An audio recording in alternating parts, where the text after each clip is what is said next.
We're prepared for this. Yeah, now we're live. Do we have people watch? Should we give people a minute before we No, do but we're live now. We're live now. Oh shit. Okay. Hello, all you cool cats and kittens. Welcome back to our next brand new, really hot and spicy take live stream. We've got the Socialism train with us. We've got Andrew Saturn and Johnny Mead.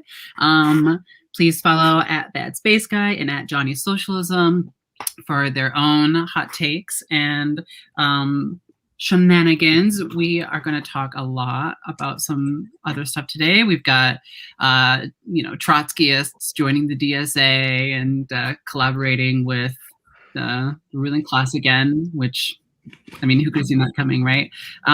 We need to talk about Alexander Ross Reed, Greta Thunberg. We've got an array of subjects. First, can you all tell us about your work, what you do? If you're comfortable telling us where you are in the country, please do so now. Go ahead, Andrew. I'm in an undisclosed location, like George Norrie. I make websites and internet things for a living. So I work for various evil tech companies and sometimes not so evil. Maybe not tech companies. Yeah. I used to work at Boeing, so slight upgrade in evilness from, or downgrade in evilness, however that works. Yeah. So that gives me a lot of free time to shitpost on Twitter. So did you benefit from, every time a bomb dropped, did you get an extra bump in your pay so that you knew you were benefiting from So you benefited from imperialism, is what you're saying. So you're part of the labor aristocracy? Yeah, basically. Yeah. No, I was actually one of the first people fired when they when their planes started falling out of the sky because they. So you didn't benefit from imperialism? No, not at all. No, I worked in the consumer side. So there's like a defense side and a consumer side. And I was nowhere near. You have to be like super high clearance, blah, blah, blah. So the defense side. So only a handful of people benefit from imperialism is what you're saying? Yeah. Like is literally that the CEO. Is that how imperialism normally works? Right. Okay. That makes a lot of sense. Yeah, I did not benefit from the bombs that Boeing sells to various governments around the world. Now, why is that? I mean, I don't want to beat a dead horse here, but why would you, a working class person, benefit when a bomb is dropped on other people? I think, and I mean, maybe I'm just spitballing here. I think Boeing exists as a company, as a privatized part of the U.S. government, which is basically a glorified weapons manufacturer. But I mean, I don't know. It's just a theory. Wow, you're gonna upset a lot of shit lids. Also my former boss, but yeah. No, I worked in the consumer side, so I worked on like without getting like very specific because it was secret. I worked on testing for airplanes. So consumer airplanes like the 737 and stuff like that.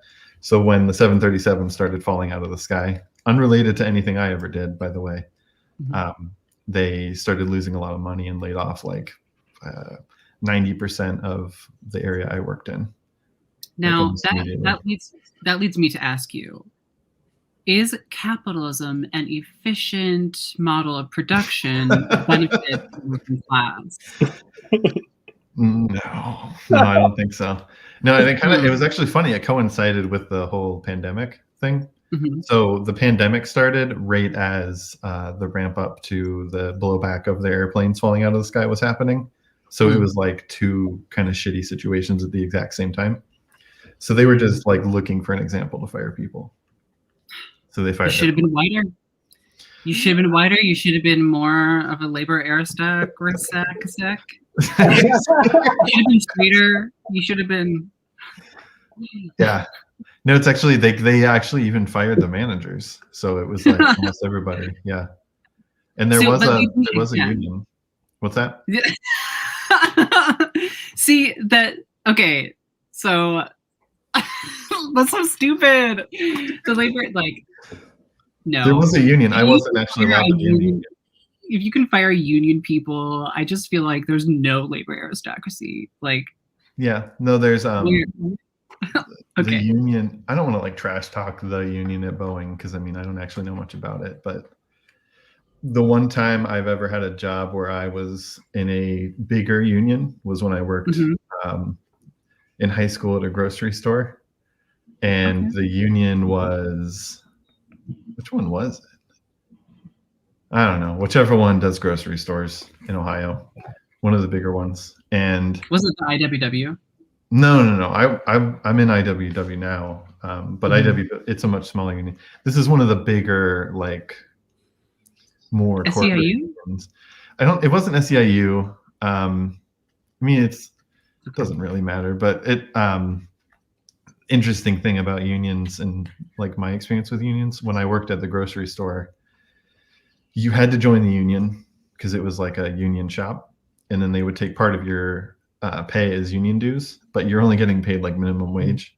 So it's almost like set up to make people not like the union.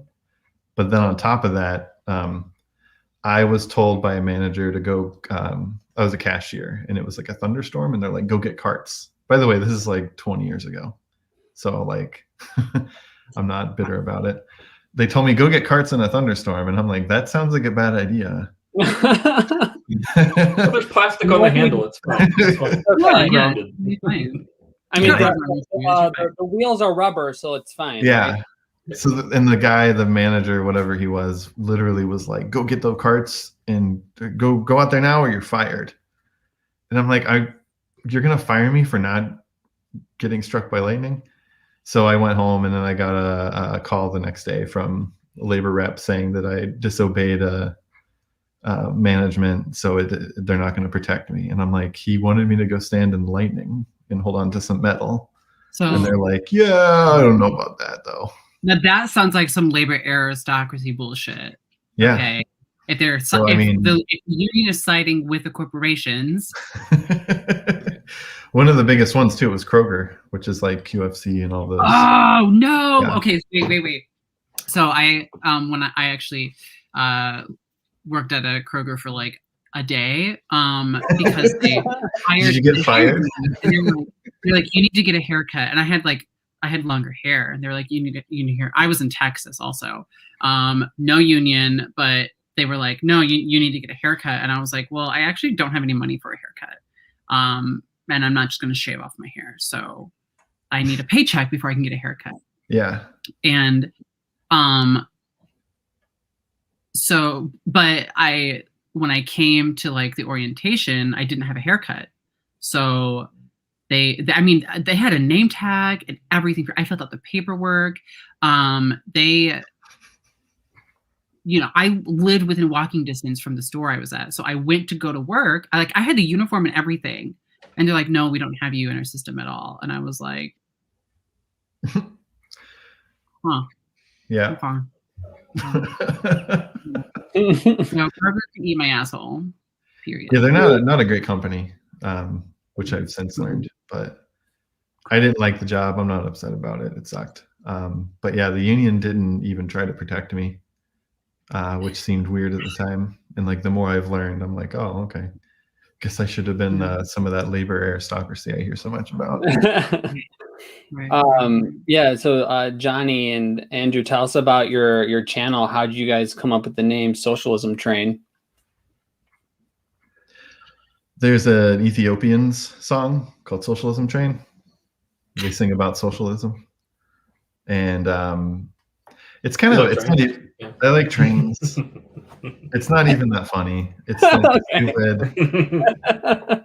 So there's this thing where if you go on YouTube and you're bored and you just start clicking and clicking and clicking, eventually you'll end up in the basement of YouTube, which is like guys watching trains go by, police chase videos, food eating reaction videos, just like weird stuff.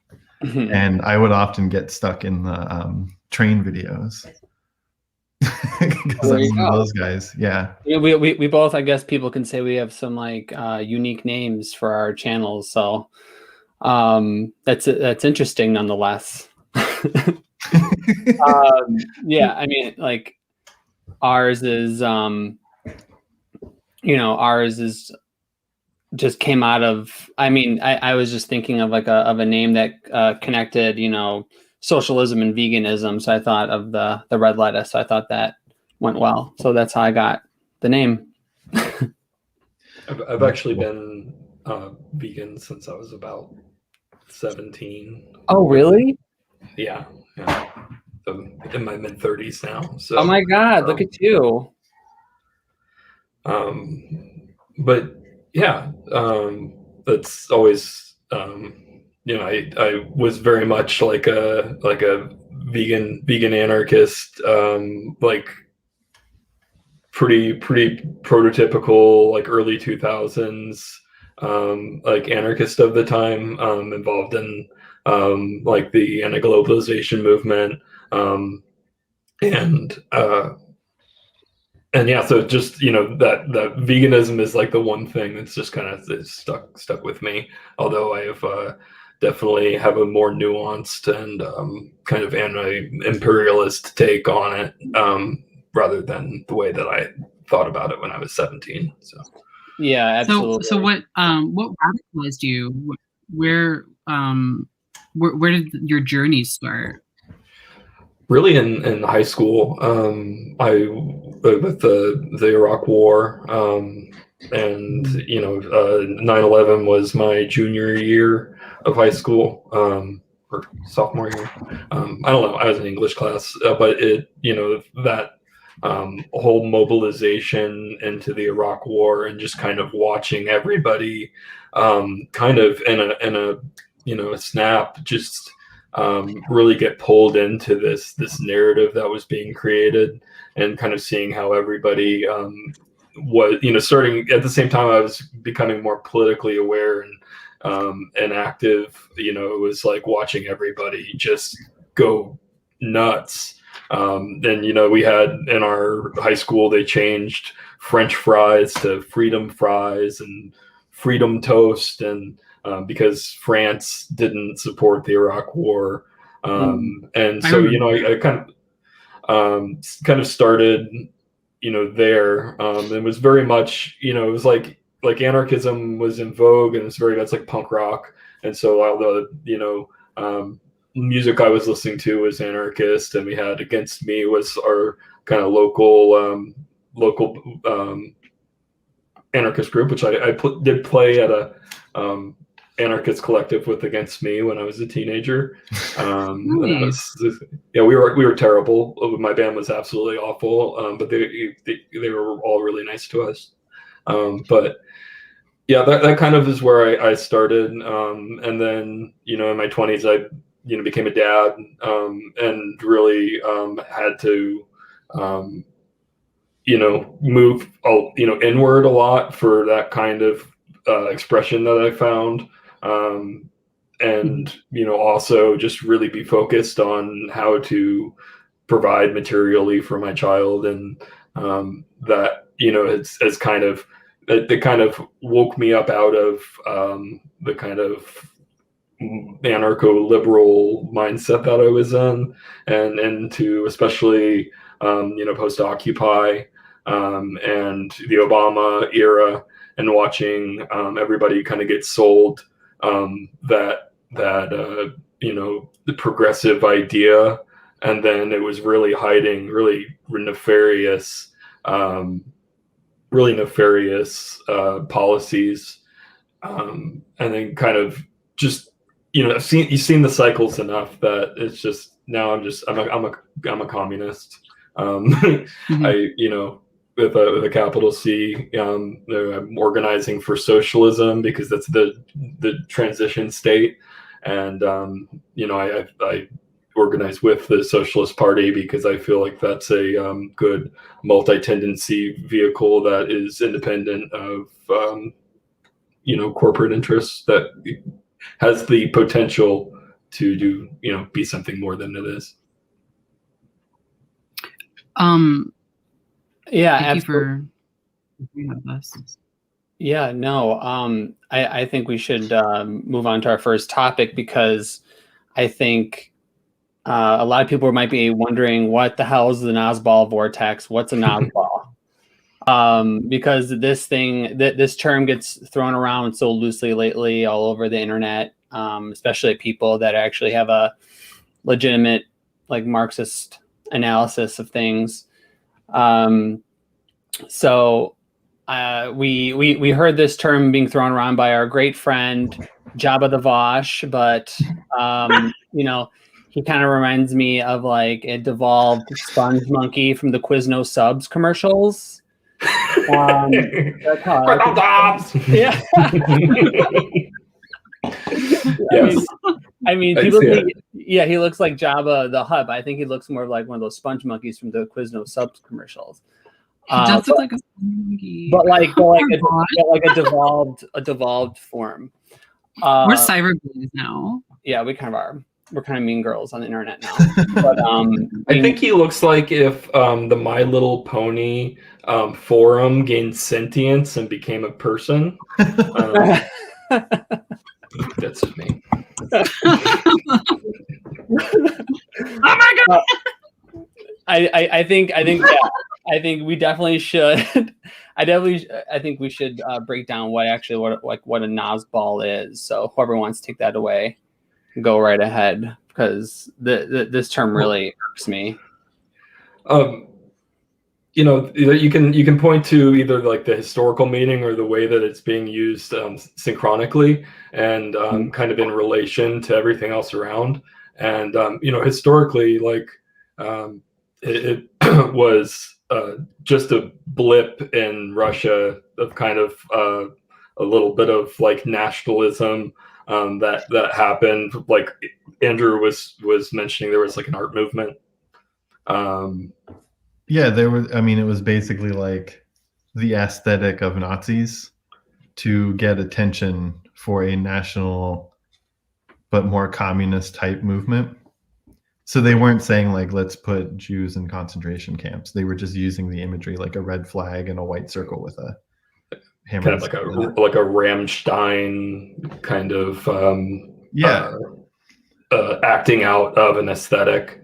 And you know, like, it was something that was used by the State Department. You know, well, red brown is kind of these terms are all kind of getting linked together to basically just tie authoritarianism, Nazism, fascism, and communism all into the same signifier in people's heads, so that they just know that person is not good, you know, and they're bad, they're an enemy, and just as a way of guarding the borders of the discourse.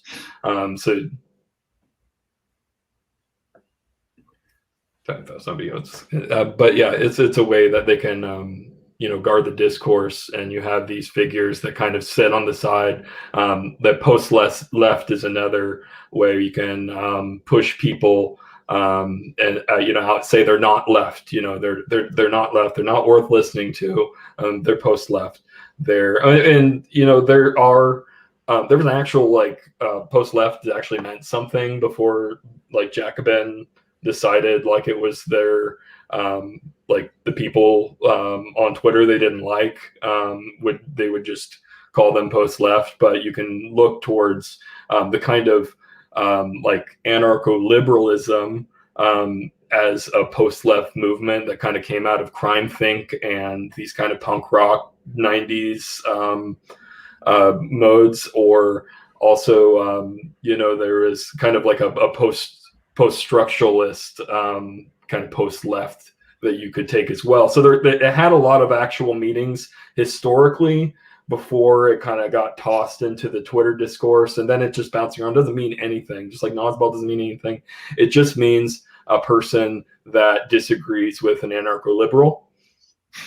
It's the new word for they used to just call people Nazis or fascist, and now they call people Nazbol because it's this like vague, obscure reference that seems It like also a real sounds thing. like there's a little bit of like Orientalism there. It's like putting the Bolshevik in there. It sounds Russian, like, and that ties into the kind of Russophobia that they're The red perpetuating right now. Yeah, it's like calling it's people like a red communists. brown link. I feel like that's why they keep on throwing it around. It's like a red brown connection. They want to make it seem. Well, that's Alexander Reed Rice, or Reed Ross, who you mentioned. That daily, that might be a good transition to that. That's this kind of his whole project has for years been to draw connections between the more socialist aspects, really just between leftist movements and fascism in general. As somebody from the inside, he will draw all of these connections, and he wrote this Daily Beast article that talked about, Jimmy Dore, Chapo Trap House. Yeah. Amy, I think, did I mention Amy Treat? I don't know. Like, it just kind of they picked a word cloud of like the people that anyone left of the Democrats, basically. Yeah. And basically to say like, no, it's okay to like prune these people off the edges because they are they are outside of acceptable discourse. It's what they do with the well, and it's kind of intertwined with this, like the people who supported Trump who weren't necessarily like racist or whatever, people who did it for economic reasons, they get lumped in with the Nazbol Vortex. Right. So it's also signaling to like mass shooters and like incels and like deplorables. It's just basically undesirables as like you have the essence and you're unconscious of fascism deep inside. It's embedded and you don't even know how embedded it is. And as kind of and you need all of these academics to be able to then medicalize you as a subject and tell you that you're a fascist totalitarian personality. It's just so wild because it's the opposite has always been historically true. There's always been like this blue-brown alliance, which Ben Norton talks about a lot. We've had him on our show, and he talked about that, how it's always been like the liberals and always aligning with fascist regimes to carry out their carry out whatever geopolitical strategies that they have. Like look at Ukraine and what the Democrats did in Ukraine under Obama. That's a great example. But people like Vosh like to back Joe Biden, who was a part of that. So it's just like I think they just don't even understand. Like someone like Vosh doesn't have a historical context. And the like No, he doesn't. it was always the communists who always defeated fascists. It wasn't the liberals. The liberals always sided with them. And that's who they got the ideas from to begin with. As liberals, progressives were very much involved in the eugenics movement and popularized it, before it kind of penetrated into this like Volkish, back to the woods youth movement that was happening in Germany at the time, which is very much kind of that anti-civ, we can go back into the wilderness and become one with nature, that kind of romanticism that is at the heart of kind of the imperial kind of mythology, that there is like this wilderness and that you can just there's no one there, you just go out into it, and that kind of mentality. You got off track, but the basically all of the ideas that ended up being the foundation of Italian fascism, of Nazism, all were had the predecessor in liberalism, and liberalism, they were accelerations of certain tendencies within the liberal ideology, not aberrations from it.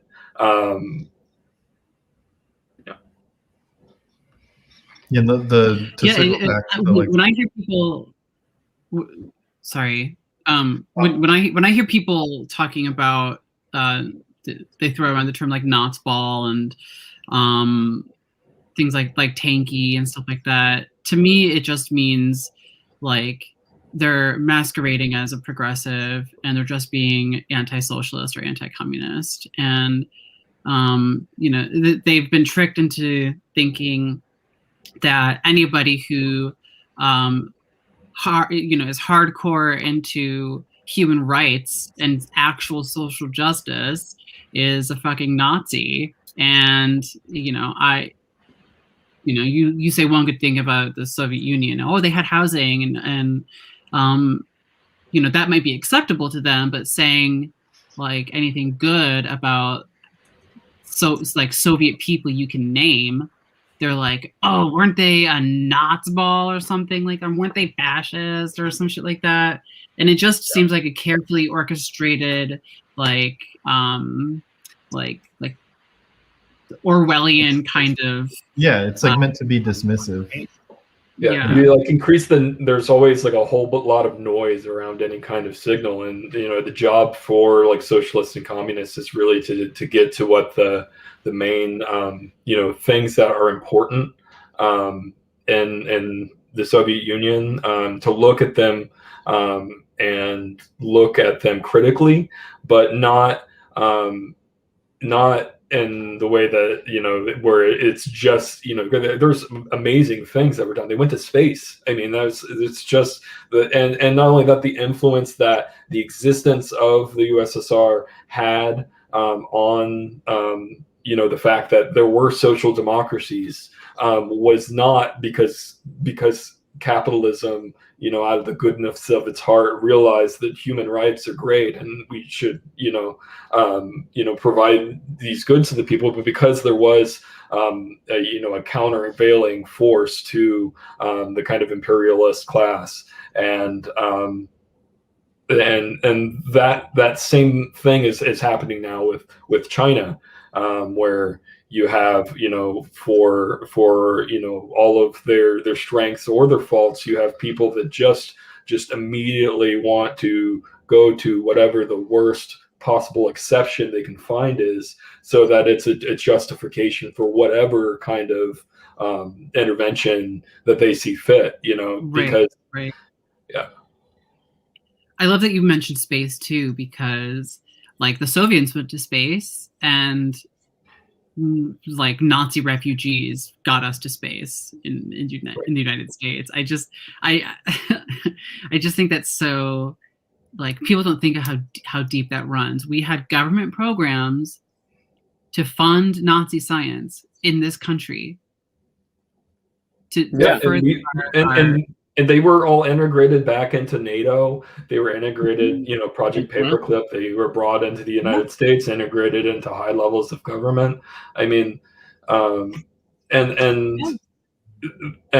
they realized that it's a lot better to have a public and a private. It's like that Hillary Clinton kind of mindset. You have the public view and the private view. So publicly, it's better for the ideals. I was just seeing a utilitarian argument made around moralistic biomodification. So they were making an argument whether if you had a biomodification that would eliminate like hostility and individuals, would there be like a moral good to inject, give that to people in order to promote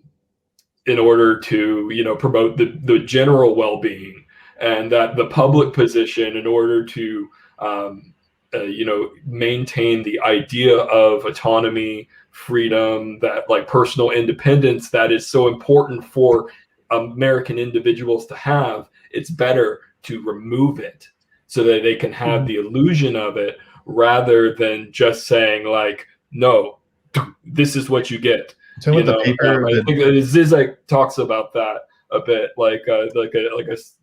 about that. It's, you have like the father who tells your son like, no, you're going to go visit grandma because you love grandma, and and then where it's like the kid knows he doesn't love grandma, but it's better to say like, you're going to go and you're going to love it. Or you don't have to love it. You're just gonna go. Like it is what it is. And that sort of that is sort of like an Oedipial, like a father paternal kind of impulse that people see, but that not every instance of that is bad. Like there's points where like the it's okay, for there to be a boundary. And I think this is something that that like the anarchist left doesn't think about. Is like, you can go to the idea of like with Hakim Bey being like one of the main like anarchist theorists that we're going to go in the temporary autonomous zone, and he's the NAMBLA writing, like very problematic figure. And like part of the reason why he wants temporary autonomous zones is because he wants to be left alone with the kids. Like, and you can tell like there's like, okay, like maybe that's a bit of a draw, but like, when you when you look at what is being said in the ideology, and then what it actually puts, it's like a Burning Man hedonism that's like, right. we need to have these occasional cathartic events that let loose this underlying energy, and then it can dissipate and go back in, and everybody can go work in Google, and and then they can come back to the Burning Man, and then it's the same kind of thing, but taken out of the Dionysian context, which is preserved for the elite at Burning Man. But you take that out of the Dionysian, and then you take it, and it's like this like stale, gentrified version of the same thing, where it's you have these events that are planned that let off a little bit of cathartic steam, and then people just dissipate back and go back to the Democratic Party every 4 years, every 2 years, get roped in, then become the most radical ultra left person in between, and then you make it become a little pragmatic in between, and it goes in cycles. And I'm done with the cycles. Yeah. It's like religion, to add to what you were saying about how with the Operation Paperclip and stuff like that. When we look at like post World War II, the socialist countries went through a denazification. East Germany went through denazification. West Germany did not. They had the Bundestag, and it was made up of a lot of Nazis. And that's still the government they have today. And I think it's interesting that liberals, like when somebody like upsets their notion of their system, which they think is like democratic and somewhat peaceful, like for example, I love using Tulsi Gabbard as an example. Liberals freak out about Tulsi Gabbard. I think she's such like she's the inversion of Bernie Sanders. That's what Ben Norton said, and I think that fits really, really well. Like they make the connection with BJP being set, like having roots with Nazi Germany, but they don't make that connection with, capitalist Germany being made up of Nazis post World War II, and how that has carried over into NATO policy and stuff like that. And it's much, when it happens here in the United States, it's much slower. Like we don't really see that as much. But we're seeing it happen now with people like AOC championing free Tibet, using that history where they like literally staged a revolution, and they freed themselves. I mean, the Tibetan people mostly speak their language, and they freed themselves. But she won't stand up for like Palestinians or something. Exactly. Yeah. Right. And now we have like Socialist Alternatives, socialist. What is she? What's her position again? City council. Yeah, she's on a city council, and she's joining the DSA. Why? Why is she doing that? Typical trot. I don't want to get into like calling people typical trot or whatever, but like I think Shama Sawant specifically makes moves that will help with her reelection, which not as like an insult. I mean, it's smart to do that. So I'm not going to pretend to like know what she's thinking, but like if it were me, DSA is basically a bunch of young people who will go knock on doors for you. So I think that might be part of the move, but I've heard from other people that there's a larger behind the scenes move for Socialist Alternative to sort of infiltrate or take over DSA. And I mean, it's Socialist Alternative in general has never really shied away from working with the Democrats on certain things or working with like Bernie Sanders or AOC. And same can be said for DSA. So they kind of have more in common than not. Yeah. So as Trotskyists, I mean, the whole entryism thing kind of is their thing. Right, and that's why it's fine to say typical trot. That's something that's typical. Oh, right, yeah. I just mean like, I don't know. I mean, they're very counter-revolutionary. I mean, Trotsky himself, counter-revolutionary, collaborated with fascists. I'm not saying that's what Kashama. Right, that's what I don't want to say. Like, that's there's a whole history of that, and it's this whole collaboration. Right. I think it's just wanting to see, because Kashama is a bit of her own project, and I think that a part of what they're thinking is probably something along the lines that they have, they're in struggle with those folks in the DSA right now, and they feel like they can take it over that way. I don't think that is going to be the case. It's definitely going to be the other way, and you can already see like a lack of independence in some of the rhetoric, where it's like, oh, we're going to talk about AOC. She's a socialist, and kind of like we're going to take the ideas that people already have and work with those, rather than taking the frame and saying like this is not accurate. She's not a socialist. We are something different, and I don't think it's the right strategy at all. I understand. I think for her reelection, what they're thinking might be. Let's get the. I'm not saying I agree with it. I just understand. Right. I understand what it is might be going on there, but, and I think that goes to more of the weakness of the larger left, where eventually those things are, those kind of interest projects are going to merge, and they're going to collapse in, and they're going to become less differentiated because they are not really differentiated, when you come down to their actual politics. I just think it's so hypocritical, because I think she was coined saying that, the Democratic Party is the graveyard for progressive movement. Right. So why would you align with them? Why would you work with a de facto arm of the Democratic Party, which is the DSA? Well, this is how class collaboration works. Yeah.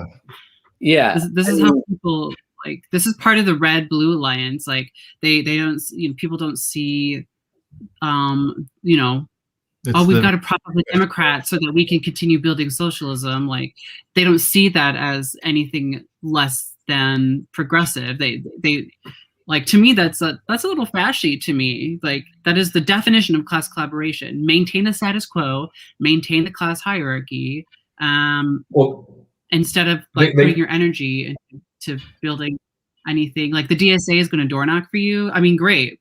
Are you going to door knock for you? Like why aren't we door knocking? Like the left is so disorganized. Like and I think it also the DSA people will never really fully accept her, but now all of the people that did support her before, it's like kicking sand in their face to say, go to these people that are closer to power and closer to the Democratic Party and just other people that are working to try to organize outside of that, who have Right.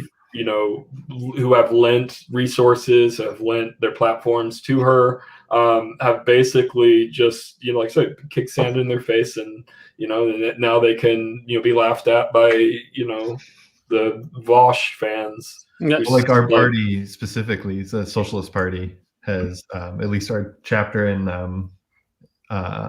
Puget Sound has supported Shama Swan in the past. So, I mean, I personally just donated to her like a month ago, and then this announcement came out, and I'm like, "What are you doing?" And I've got Socialist Alternative people on Twitter calling me names now. So it's just like it's like DSA Part 2 now. So you just and that's the thing. Like now they're independent, so like your arguments are not valid against them because they're an independent party, even though they're not. They work with the Democrats, and that's the thing. It's like Socialist Alternative, I would say a fair thing to say is it's primarily young students, like college students. Same goes for DSA. It's primarily young college students. And there's good people in both organizations. Yeah. I'm not trying to trash them or anything. I'm just saying I think it's when you look at a DSA type org, you're going to see a more less like service workers, stuff like that, more like tech workers and project managers and things like that, versus a typical social party. You're going to see someone who's more like works at a grocery store or something like that, and doesn't necessarily have like 3-4 days a week off to go organize or whatever. So I think it's a move on SA's part to, like I said, I don't even think it's ideological. I think it's just to get cheap volunteers to get reelected. You saw them do the same thing with the Bernie stuff in 2016, 2020. They latched onto that, and Bernie's going to be the new thing. And then they same with the Green Party. When the Green Party was kind of swept up in all of that, it was we need a red-green alliance was kind of their thing. Mm-hmm. Disappeared and faded out. So I don't know. I'm not an SA. I don't know what their top secret strategy is, but it just seems weird to me. Yeah, this is all like it frustrates me so much because I feel like a lot of this is linked to like a decentralized movement. Like we don't have a strong kind of collective, like a true collective that having multiple socialist parties is great, but I don't like I live in Chicago and like no socialist party ever knocks on my door. Right. Well, that's the thing. Even within one socialist party, you'll have 5 or 6 different subgroups. Right. That's too much. That's too much. Or like, even within one group of people who are coordinated, they're not really talking to each other. So like a group in Chicago may not be talking to a group in Columbus, Ohio. Right. Right. I think what we have going on is like we have a lot of these existing socialist parties kind of just fight over and compete over the being king of the protest cage. I think that's what the issue is. I mean, I was a former member of a party, and that's all they wanted to do is just, do these movements. And that's something that, and that's not something that people, that's not what's needed right now. We need to get out to the masses and get to people who have been, locked out of, this whole system that have been abandoned. And there's a lot of people that are wanting to know like what socialism is and what it can offer. And I think getting to them is what we need to do. And it's just really odd that if these parties that claim to be socialist or Marxist Leninists, and they don't see that, I find that to be so odd. So I think we need a new party. We need to build a new party that actually gets out to the masses, that isn't caught up in this new left thinking and movement chasing. Well, I mean, the Socialist Party that Johnny and I are in, we're kind of building it in that direction. Mm-hmm.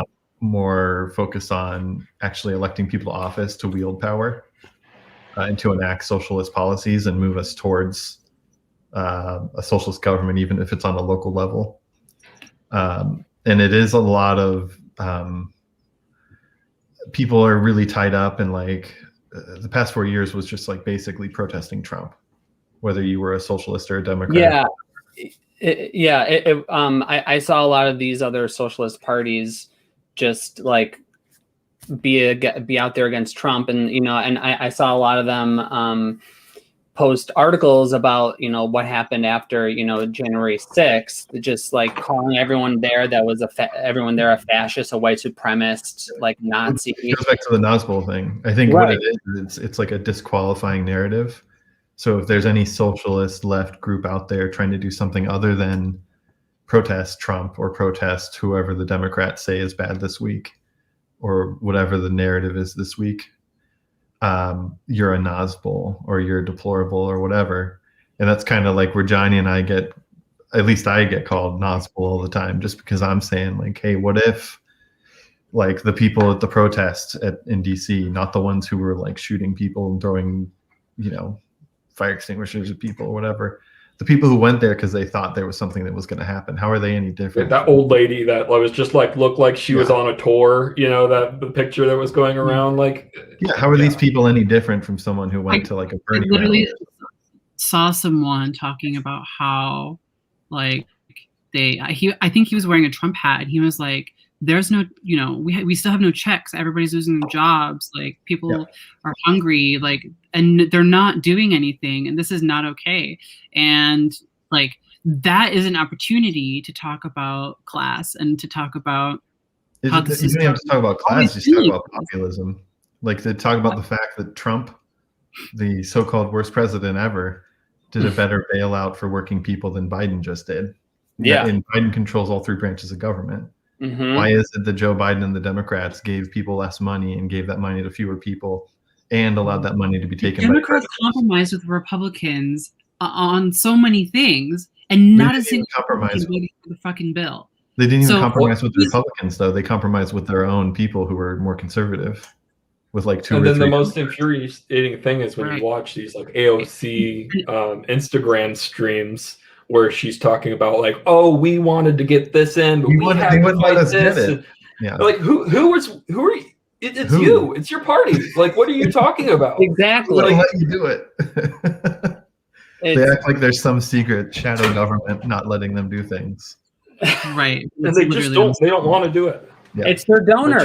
It's their donors because what's going on right now, it benefits their donors, the ultra rich. So, of course, they don't want to give people a living wage. Why? Because then people will be able to actually pay off their debts, and they don't want them to do that. They don't want people to afford their rent or their mortgages. Because why? If people default, the debt thing is important because this is the first stimulus where creditors can take your stimulus. It benefits Wall Street. This whole thing benefits people on Wall Street. Exactly. So that's why we're not getting any relief because. Mm-hmm. It would impede on profits. And that's the thing. What I'm saying is this is like it's leading down a bad path, whether or not Democrats want to admit it, whether or not they want that path. It's leading us down a path where people are going to start to see a contradiction of I got a better deal under Trump. And in 4 years, what's that going to translate into at the ballot box? People aren't going to vote for a Biden second term or Kamala Harris. They're going to vote for either if Trump runs again or some other Trump-like figure. Yeah, or Trump's son. I saw Democratic operatives are talking to Meghan Markle about a potential run in 2024. No, that was in the news. There's all kinds of shitty articles. I don't know if it's true. It's like as tabloid as tabloid gets is talking around Meghan Markle, but I could see it happening. Like she was on Oprah. Like they were. You remember that like the 10 minutes they wanted Oprah to be the candidate. Yeah. Meghan Markle has loyalty to the British royal family, so I don't think like constitutionally she could even. We are okay. I see James Graham down here, and I notice he's from Scotland. We are anti-monarchists here.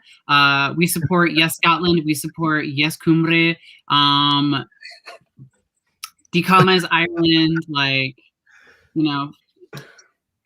A greater Ireland that includes England, but run by a greater Ireland. Ireland with social with Irish characteristics. with ski masks and It is interesting. I've seen like murals of like IRA guys like shaking hands with like Gaddafi or whatever, and it's like very common there. Yeah.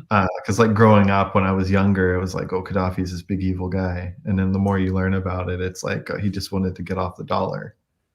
So whether or not he personally did Pan-African Union, I mean, that was saying all of the right things. I mean, terraforming the desert and and then and then Hillary Clinton's State Department under Obama. Again. And from what I understand, at least the Obama people or Obama himself wanted to signal that it was Hillary Clinton that was the one that was like behind that. That was like when they got rid of her, and then that she had kind of which to some extent I believe that's like a pet project of hers, is that she really wanted to bring slavery back to Libya. They were just too. I mean, she had it in Arkansas. She had it at the governor's mansion. So so she's a big fan. And you've seen that interview. She's a Goldwater girl. You've seen that interview where she was like, we saw he died. And she's like, cackles, and it's just awful. And that's the legacy of the Democrats. Like that's the legacy. Like they want to talk about, it's Social Security is the legacy of the Democrats. Like no, that's the slight remnant of the labor movement. Like the legacy of the Democrats is Hiroshima and Nagasaki. It's the internment camps. Japanese people in camp. That's the legacy of the Democrats. It's the bombing in Yugoslavia. For humanitarian reasons. Which is also Bernie Sanders voted for. Which is something that I can see how this tendency works, because that's something I knew about prior to signing up to organize for Bernie Sanders, because I saw the capitalist realist moment of like, this is the one chance that we have. And, I saw it as like this larger thing. So I was like, okay, well, like a critical support for Bernie Sanders. And then it became like, oh, he's like my grandpa, and then it became I was volunteering and I worked on the campaign, and as a volunteer, and I saw that process in myself, how that parasocial relationship that I developed with the character of Bernie Sanders over the years was able to blind me. That interpersonal kind of media relationship was able to blind me to things that I already knew, and denied anyway, because not denied, but just push out, say that it's like, make a logic for why I'm proceeding in a certain way. And I think that's exactly what people are doing now. We've got to maintain the status quo so that we can build our future, It kind of, then the thing is like, then I went in and organized with those folks and watched my local Democratic Party just blatantly change the rules in the middle of their caucuses, and there's no actual democracy going on there, and people want to say this is your only option. You can we're organized like a decentralized democracy here. So if you want to organize, you could just join. Anybody can join the DSA, and you could just join your local Democrats and turn it into your own thing. And you can't. No, you can't. It's absolute bullshit. 100% absolute. It's like what happened in Nevada, where they literally took over the party, DSA types, Bernie types. For the past 4 or 5 years, they've been organizing to do that. And then what did the Democrats, the more establishment people, on the way out the door, they literally emptied the bank account, took all the computers, took all the data, fired all the contractors. Paid themselves severance.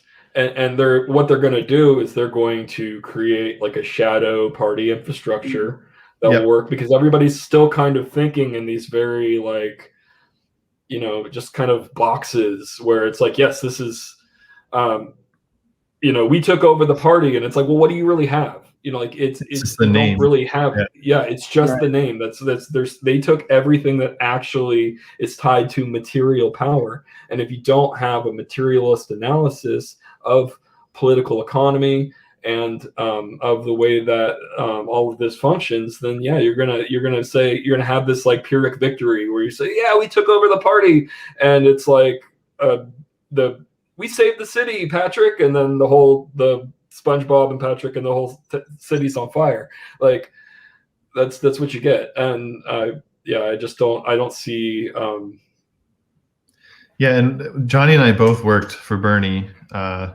I did a little deeper, and I don't know if we have enough time to talk about all the details there, but what Johnny mentioned about them changing the rules last second, there's bylaws and caucus rules and all kinds of stuff that get voted on in advance, and the party's supposed to follow those rules because that's what the party, being the membership of the party, voted on. But in many cases, and specifically in Washington, they just ignore the rules or change them. And you know, what's the point of rules? They're not like legally binding. Yeah, it's just. And that's the thing. It's just such an idealist way to look at it. Like, well, there's rules; they can't possibly cheat. And it's like, no, they are tied up with hundreds of thousands of dollars, if not millions of dollars, with contracts and business agreements and backroom deals where some candidate would do this, and in 10 years they get to be blah, blah, blah. Mm-hmm. So all these little things are in motion already for years in advance. So if you come along like we did, where we won, 70-something% of the vote in the state, which allocated us 2/3 of the delegates, which means we could just steamroll the whole state convention and change all the rules and whatever. I got a phone call late at night from the state party chair at the time, Jackson Ravens. How he got my phone number, I don't know. But he called me up basically saying like, oh, I heard you're going to fire everybody, including the chair, at the convention tomorrow. And I just really want to ask that you don't do that because these people's livelihoods depend on this. And I was like, I wasn't going to do that. I don't know who told you that. But looking back, I was like, we totally could have done that and just fired everybody. But then also thought, well, we did endorse Bernie as the party. 2/3 of the party, the delegates, voted as a state party to endorse Bernie Sanders early in the 2016 primary. What did the state party of Washington do? They said, oh, that doesn't count. That's not a real endorsement. And they endorsed Hillary Clinton. So had we voted to fire everybody, they probably just would have said, oh, that vote doesn't count. Who cares? Because it's all just like bullshit. It's all made up rules that nobody actually believes in. And they'll change them, and they want to pull everybody along. It's like this, the AOC doing this stream saying like, now's the time to organize for student debt relief. What drives me nuts with that? Like, she's in power. She's in Congress. You're in power. Like, now's the time for you to do something. Go fucking vote on it. It's putting the responsibility on the individual and on the audience. And it's the same thing that Obama did. Was like, well, I wanted to do that. I wanted to do that stuff, but I know, people didn't come out and vote. I mean, no, but I mean, they're literally in control of like every organ of power, and they still refuse to do anything because, again, they're controlled by the ultra rich. They don't work for they refuse to do anything for the working class. Right. Right now, they are very, very busy all over the world with color revolutions, with, I don't think AOC is like controlled by the rich. I think AOC doesn't actually care. Like, I know people will say, like, I don't want to say that she doesn't actually. I think she's lying. I think she truly believes that the United States is the good guy when they're trying to like fight China. But I think she thinks that the U.S. is good. Yeah. Yeah, I do too. And I think it's interesting that like when you could criticizing AOC for what she said about Tibet and China, got me into some Facebook spats with a couple of friends because I just think it's such bullshit. It's really like how are they not like connecting all these past color revolutions, the coup in Bolivia that they tried, the coup in Venezuela that they tried, all these other times in the past 15 years that they've overthrown governments. Like what would make it any different about China? Like why is it not? But did you see 7 Years in Tibet? There was a movie about the kid, and there was the SS agent, but it's Brad Pitt. So you're like it's okay that he's like an SSA officer because he's Brad Pitt. AOC met with the Bolivian, or not Bolivian, Exactly. Venezuelan coup people. Or was it Bolivia? I think it was Bolivia. It was Bolivia. You're right. Okay, but I don't. Here's the thing: she's not stupid. She's not dumb. She doesn't not know who those people are.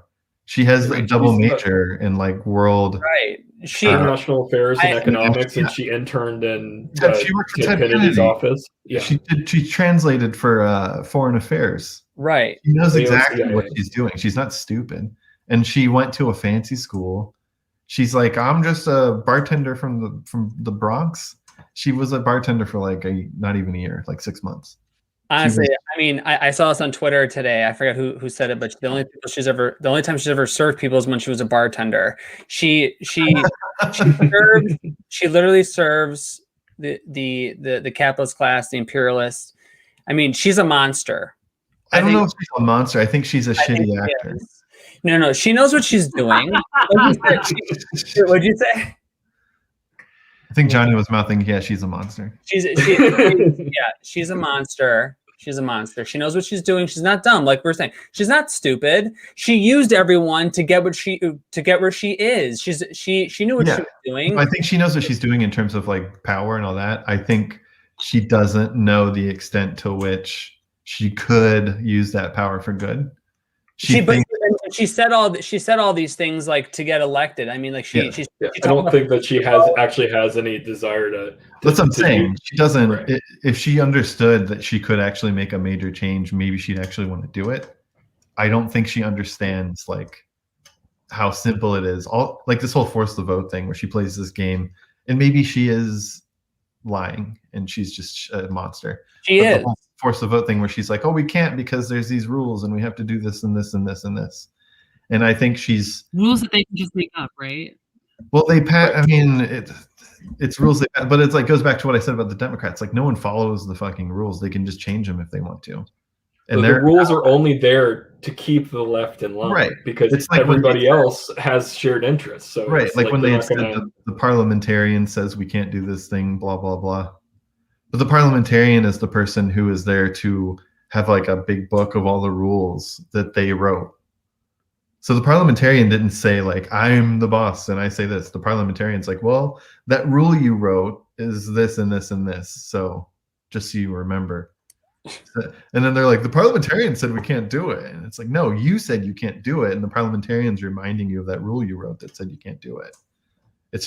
And then normal people go, well, it was technically the parliamentarian in Congress who said they can't do it. And then some like Rose emoji on is like, well, actually, they don't have the votes right now. And if you actually followed politics instead of just LARPing Maoist online, then you would know that. So yeah, I think that's true, and I think that's part of like this Nazbol mind frame that like everyone's a Nazbol or a fascist collaborator except for them. Yeah. Except for them.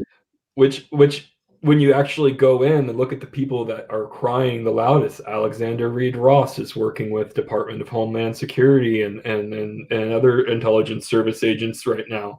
One of the really loud voices against Jimmy Dore and Force the Voice was Nomiki Konst. who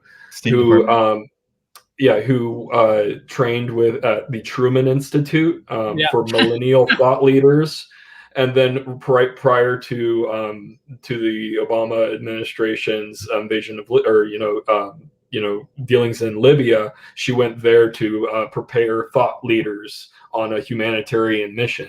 And now, she has her show, and she kind of gets these little bread tubers to get the same kind of mindset. So there's a bread tuber who like used to be like an outright kind of like a little like Pepe Frog kid online, and then she she now is like, oh, I'm Antifa. I am, this Antifa warrior, and like is going on this strong mission to fight all the fascists as a part. Yes, Pogs for Bernie.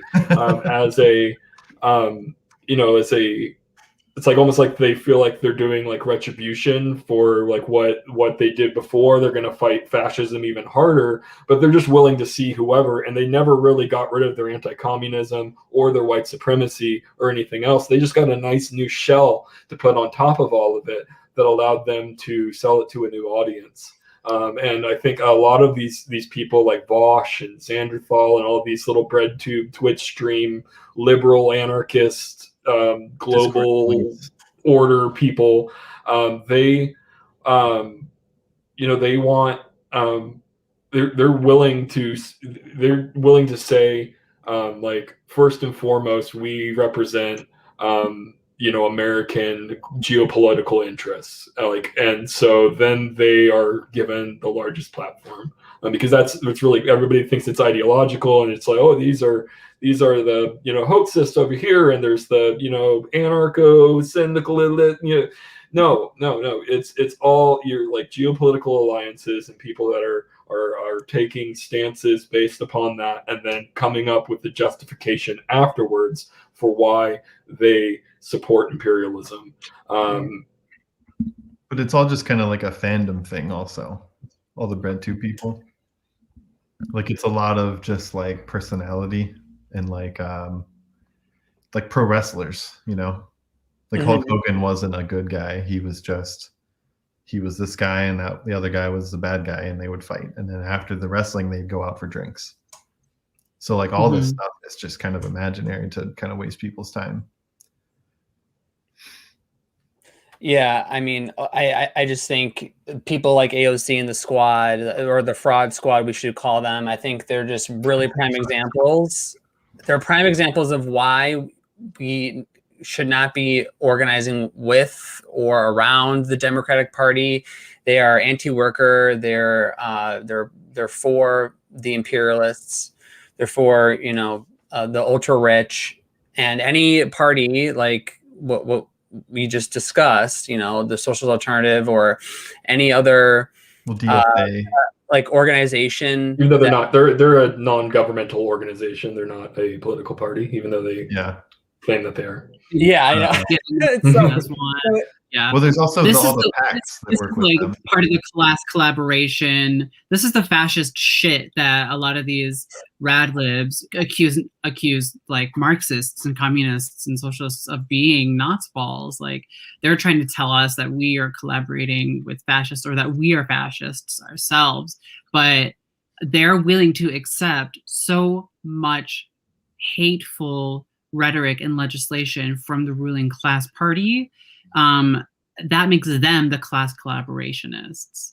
That makes them the ops. That makes them against workers' movements. Like, you can say, oh, I support, work, like an increase in minimum wage, and like, okay, and so that, well, like $50 an hour was like 10 years ago at this point. Right. Yeah. Right. It needs to be like $30 fucking. So I see John from Anti-Conquista asked to review what being a Nazbol was. So I was wondering if we could like review that one more time to refocus our conversation. And yeah, it's like what I said, and it doesn't really mean anything. Like, if the most obvious visual example of it was like an art movement in Russia with like 4 or 5 guys. It's not actual Nazis. They just kind of used the aesthetics of Nazis. But going back further, National Bolshevism was a thing. And I think Johnny can probably... Yeah, that was...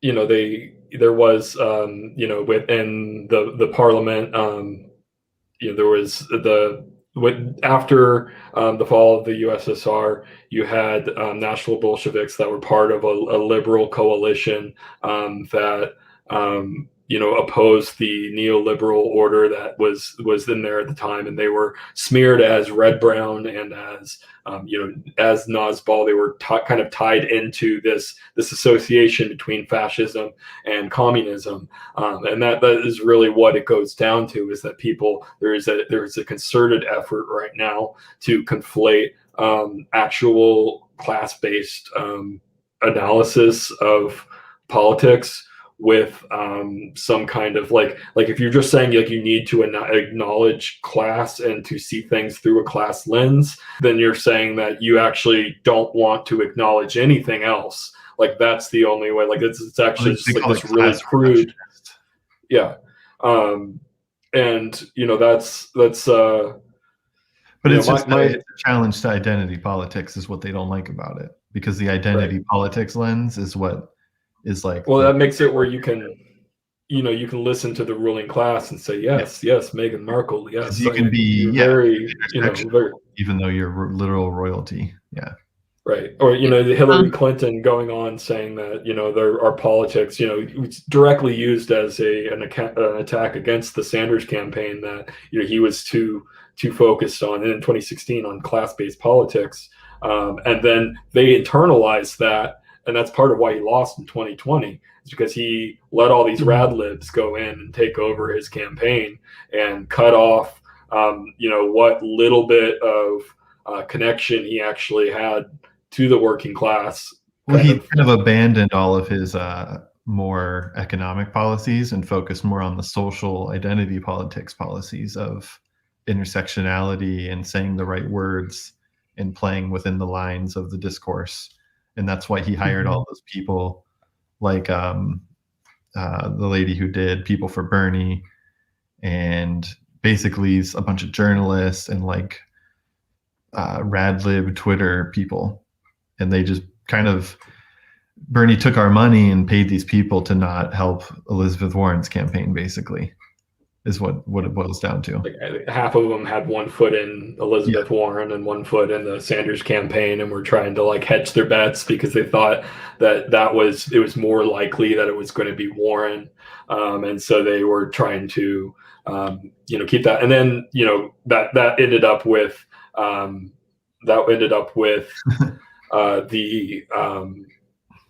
you know, was it Jeff?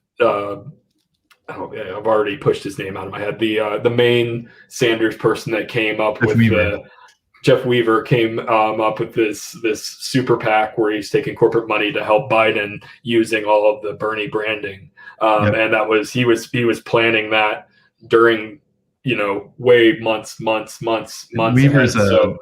Weaver goes way back with Bernie, but also Weaver is like a DC kind of like Beltway operative dude.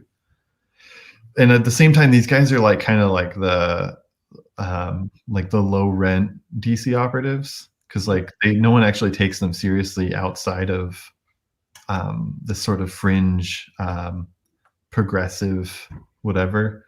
Because like Jeff Weaver, for example, ran a comic book store. Like that was his day job. He wasn't out there like playing West Wing every day. He basically would resurface every 4 to 8 years for various progressive political candidates, including Bernie.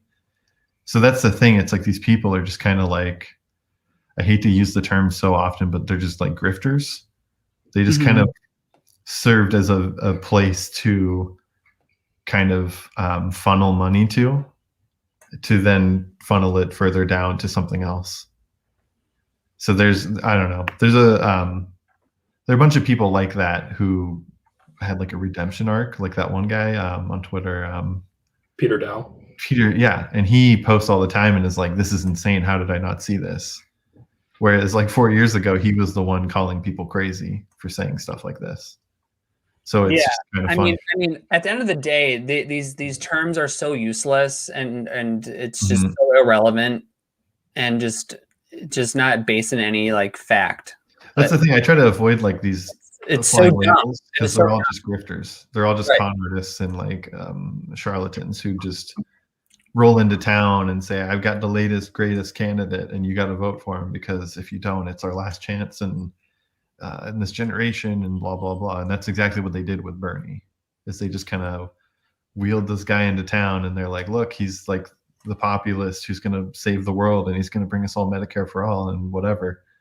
When in reality, he just basically sold his email list to the Democrats. And exactly. He's the king of cucks. I swear.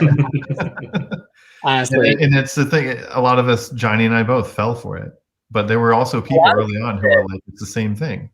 I mean, a lot of people did. I mean, a lot of people fell for it. I mean, and, you know, he is, you know, he just proves how he is aligned with the imperialists as well, like AOC and the fraud squad. They're all. And Sanders has always kind of been involved with DSA. And DSA, you know, has, you know, roots when you look at like Michael Harrington being in the State Department and Gloria Steinem, you know, working with the CIA. Ted Kennedy. You know, it's always kind of been in that circle. Brzezinski wing of the kind of neocon establishment. The State Department socialists. Yeah, the State Department socialists. The Jacobins of the world. Listen, if you look at DSA's history, ever since 2006, all they've ever actually done with the majority of their money is get Bernie Sanders elected. Mm-hmm. So there's a lot of money going to consultants too. Well, yeah, but I mean, the majority of the money that we know about is going towards just electing Bernie. So if you go back before 2006, what did DSA even do? They were just kind of a fringe. I mean, he's useful because he sheepdogs people back into the. He's there to you know, disrupt any actual controlled opposition. Yeah, it's controlled opposition, and that's what he's used to do, and that's why they find him useful, even though they shit on him every fucking day. But it's all performance. It's like I was saying, it's like a branding. Yeah, it's all performative, and he's like pretending that he's like doing stuff and like, you know, really fighting, and he's not. At the end of the campaign, when I'm, you know, putting all these volunteer hours into organizing for him, he just threw his hands up and, you know, is my good friend Joe Biden, And I know, you know, and it's like, he's not your friend, you know, like if you don't do the attacks that you need to do against him, you won't get into power, and you have wasted everybody's time and money and, you know, prevented something else, an actual opposition, from growing up in that space of discontent. And that's basically what this whole like Jacobin synthetic left apparatus is there to do, is to provide a catharsis, that jouissance that everybody can get the release and, you know, and then just go back to their little individual subjectivities and, you know, complaining about, you know, about the you know, dad, you know, that's what it comes down to. It's like, fuck you, dad. That's the synthetic left. Someone asked about Alexander Dugin.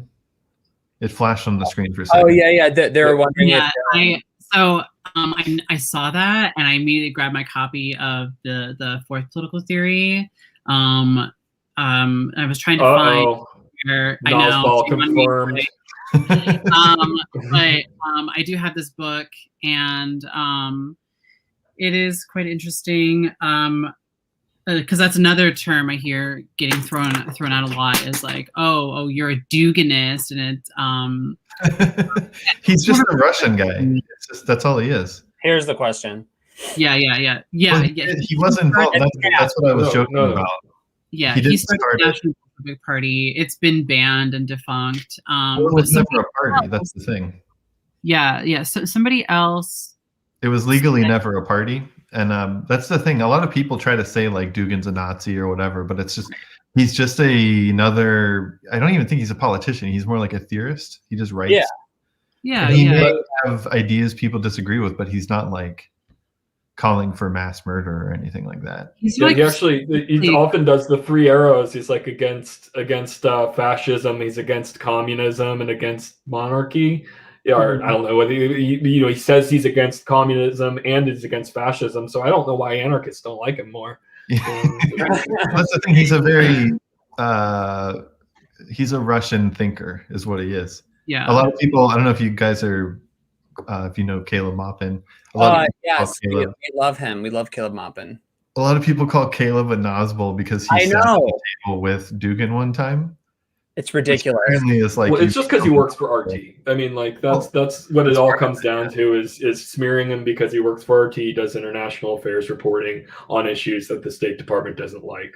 And but it's kind of like he's targeted. It's like a Western. What's the new guy? Infrared talks about the Anglo box. Yes, Jenny.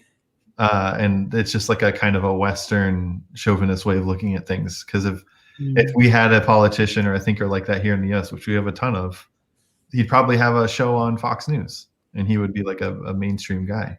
I know, but like this is what they do. The synthetic left folk and the people that go around throwing out these stupid labels that don't mean anything. They just do it to because they heard it somewhere else.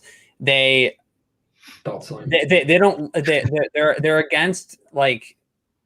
It's just that talking to people that they disagree with, like so, they can't handle different opinions, right? So we're in this we live in this like. I'm not saying I agree with Dugin either, by the way. Right? No, you don't have to just sit at a table and talk about politics and talk about even theory or even the ideas that Dugin presents, which that's the thing people should like they disagree with to understand. So, I mean. That doesn't mean that since you're sitting down with someone and talking to them doesn't mean that you agree on everything that they say. So we have to normalize having disagreements with people and talking to them about it. And having disagreements and not translating that into hating somebody. Right. That too. I mean, it's just so. I think the past 8 years at least, or at least the past 4 years under Trump, people have gotten into this mindset of if someone has a political idea that you disagree with, they are your enemy, both politically and in every other sense. Yeah. Or you're a Nazbol if you think that we should organize with conservatives or people who have problematic ideas. That's so ridiculous. It's like a predestination concept. It's almost like religion. It's like you're born damned. Yeah, like Calvinism, like you're just born damned and there's nothing that can be done about you. And that's how people like Hillary Clinton called people deplorables and said, I just think they're all in the basket of deplorables or whatever about Trump voters. Right. So it's just this way of dismissing a whole group of people and saying they're not worth your time. And that's kind of where the Nazbol thing comes from, is a lot of socialists or communists will say, they're these people who may have right-wing ideas right now, but isn't it our job to convince them or show them a different way? The whole idea of talking to people they disagree with is to win them over to your position. And that's what the bourgeoisie doesn't want us to be doing that. They want us to be divided so that they love this type of discourse that we're in. They love. You have to. No, go ahead. Okay. I was gonna say you have to initiate yourself through this whole learn all of the right language, all this very prescriptive language. So if you talk in a really colloquial way, if you talk and folks, if you're not if you don't say the right buzzwords, the right buzzword. Right, you have the word cloud, right, and that's intersectionality, and it's all the bits of the word cloud. Like when you have the blog and it picks out all the keywords, and you just have to work that somewhere in there before you can actually say what it is that you're trying to say. And I think that there's something. It's very individualistic, liberal mode of discourse that requires you to initiate yourself as a subject before you can converse. So you need to know my whole narrative backstory before my ideas. You have to that's why you have on everyone's pronouns on Twitter, everybody's you have on your bio. You need to list all your trauma and all your mental illnesses. Yeah, you need to have a resume of all the shit of all the Everywhere you've ever worked and how it hurt you. It's crazy. Well, I said it as a joke once, but I'm afraid that they'll actually try it, that there's going to be a progressive stack app, and it'll link with your 23andMe. There is one. So that they can really determine. You'll have to go through all of your life, your sexual experience, and your trauma, and take a picture of your genitals, and then submit your racial genetic makeup to the app, and then it'll calculate where you go on progressive stack. So that way, rather than having to talk about like, oh, I'm a rape survivor, or I'm a child, a survivor of child sexual abuse, or I'm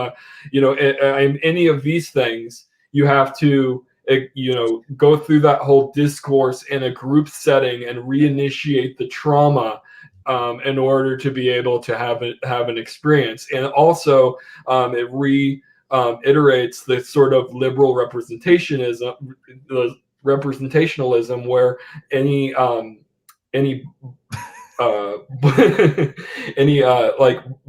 so you have a black member of this group off the Pacific Northwest. It's usually just one black member of the group because there's not a whole lot of diversity up here. That one person is then tokenized and representative of all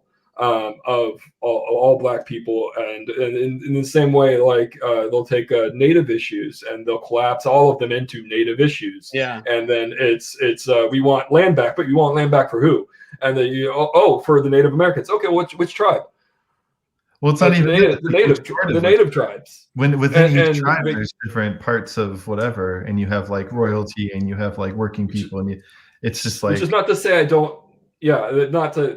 I don't want that to be misinterpreted. No, I'm saying not like for decolonization, but what I'm saying is that that they make an abstraction of. They don't actually talk about to the material needs of the various different tribes that aren't all one group that has one set of interests. Unrecognized tribes, and there's unaffiliated Native people in cities. So which group are you talking about? Because they're all different and they all have different interests and goals. So yeah, that's total tokenization, and that's the thing. When you talk about this, people go, "You must just be racist or whatever." This is what the Socialists do. This is they just like lump everyone into this monolithic thing. This is what they want, and I'm pretty sure the majority of people want material gains, not this like ultra woke. Like, it doesn't lead anywhere. That's the problem. It'd be one thing if like being woke somehow made everyone's life better. It doesn't. And I mean, like it have actually like erasing class to put like race issues first actually alleviated the race issues. Like maybe that would be an argument you could make. It does for some people. Right. For a bourgeois class, yes. I mean, if that was the primary contradiction, then yes, but that's not how it works. So it's kind of like the people who want to do like prison abolition, and they make a whole career out of basically attending prison abolition conventions and writing books about abolishing prisons, but they never actually get to the point of actually abolishing a prison or a system. They think like the biggest achievement is like electing a woke prosecutor or the George Floyd Act. I mean, it's like, it's just so. Please tell me how you're going to abolish prisons under capitalism. How are you going to do that under a class society? How are you going to do that? Yep. Well, then we could just have you have the overall security apparatus. Just you have they want to illusion. Yeah, they want to privatize it. They and we actually just spoke with Ramiro from Anticonquista about this too. How they're like means that they're testing private paramilitaries on Latin American countries and working class people to see how that works here.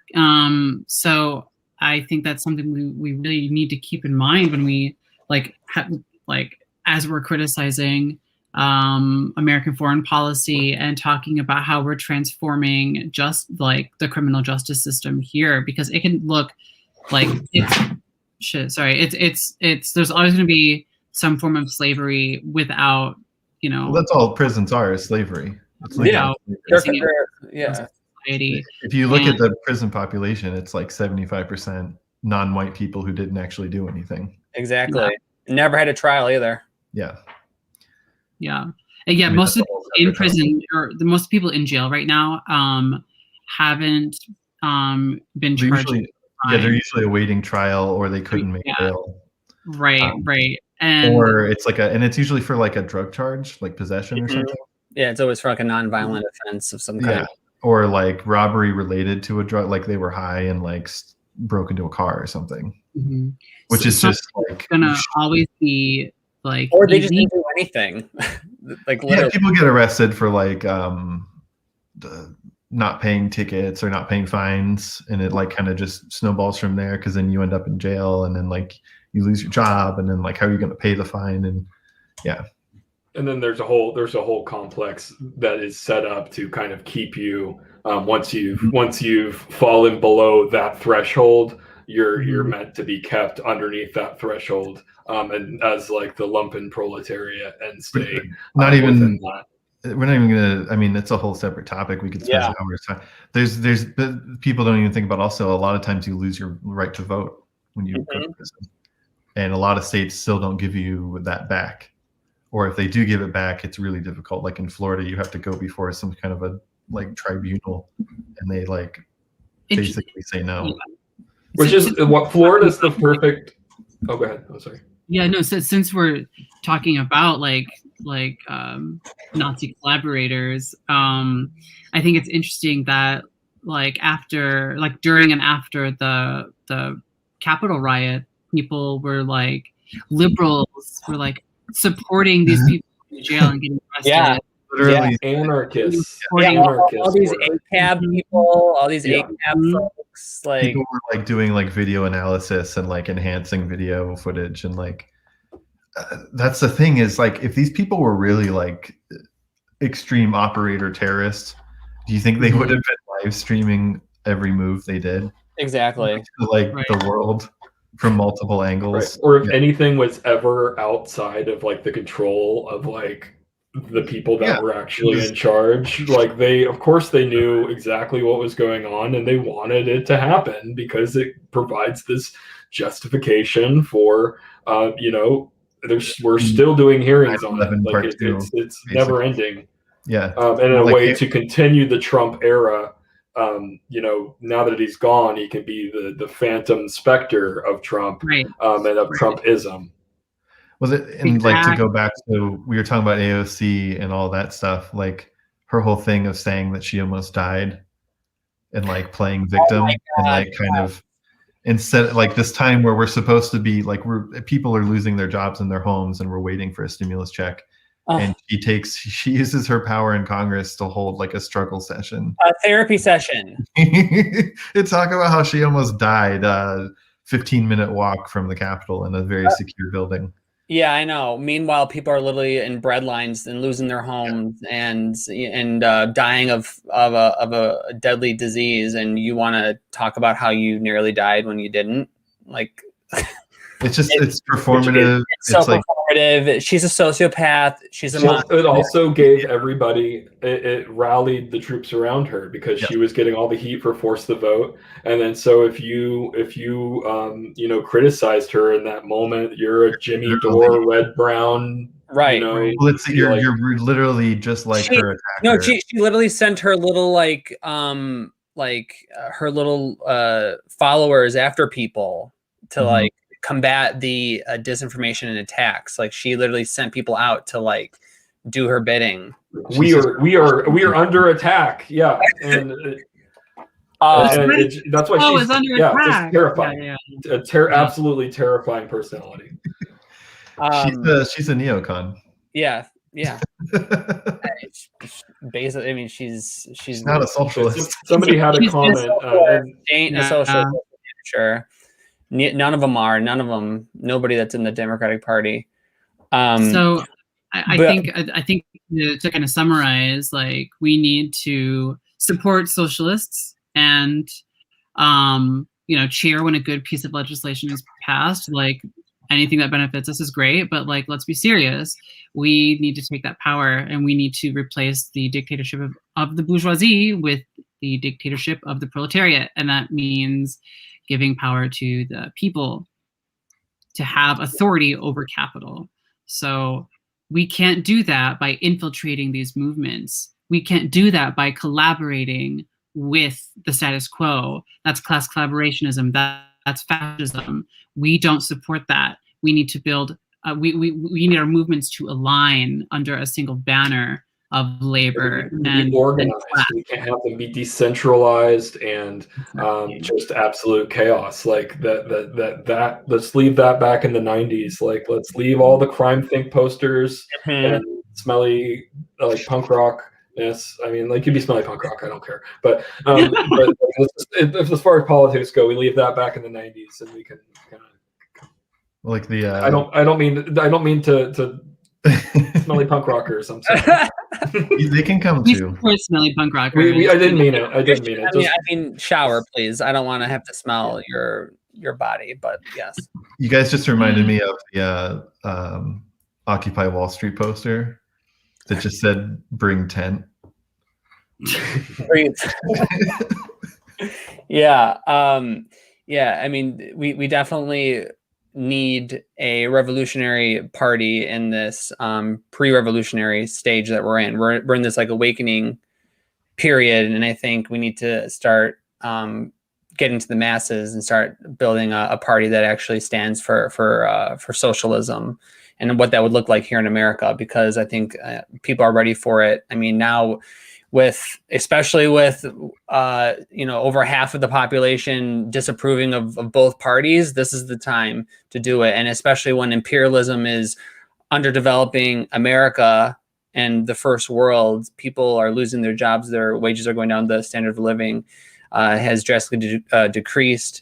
The labor aristocracy is pretty much demolished. This is the time for solidarity. This is the time to start building a party that's ran by the proletariat. And we need to start working toward taking state power and political power. But before we wrap up, I was just getting notified that infrared has just been banned from Twitter. So we want to stand in solidarity with infrared, and we want Twitter to free infrared. Gorillas and Sons in the chat. Yes, Gorillas and Sons in the chat right now. And if you find a head of red lettuce, put that in there. And a train. A train. Just the most confusing set of Twitter emojis. So there'll be a red lettuce, a gorilla, and a train, and that's how you know. Yeah. But before we wrap up, let everyone know where they can find your work, guys. On Twitter at Socialism Train, socialismtrain.com. We have a store where we sell some ironic T-shirts that are kind of maybe funny. And Johnny and I are both in the Socialist Party, socialistparty.us. Oh, nice. That's the original OG Socialist Party, Eugene Debs, 1901, I think, officially. Yeah. I'm actually reading William Z. Foster's The History of the Communist Party in the U.S. So, there's a lot of. I just ordered it as well. Got that on my shelf. I was just looking at it a little while ago. I think that's the next one I'm going to pick up. So, it's so good so far. I mean, I personally think the Socialist Party could be the party in terms of what people are talking about building a party. It's there. It has a foundation in almost every state, and it's kind of waiting to be rebuilt.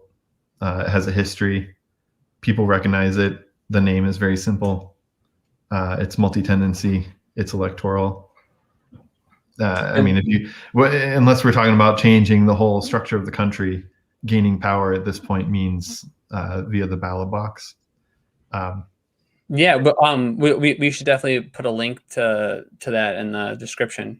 So you can also follow me at Johnny's Socialism. You'll see it as Guideboard Funko Pop, and all of my spicy hot takes you'll find there. Well, my account's locked down. So at Socialism Train is the account for the podcast, and you can harass Andrew on there. Yes, please do harass him. Well, thank you again, guys. We hope to collab again soon. So we appreciate the time we had with you. Thank you so much. Thank you, everyone. Happy to be here. Everyone in the chat, you guys are awesome. We love you. Shout out to James Graham, Free Scotland, fuck the monarchy. Yeah. So we look forward. And Jenny Lynn, I see you, Jenny Lynn. We see Jenny Lynn. We see Lumpia, and my friend Carly's in there. So thank you guys. We love you. I love Miss Pat. We appreciate the support. And Char Darling. Oh, and Char Darling. Thank you for me again. Yeah. I'm loving seeing some of these familiar names. So Space Communists. All right, guys. Thank you so much. Love you. Thanks, guys. Much love.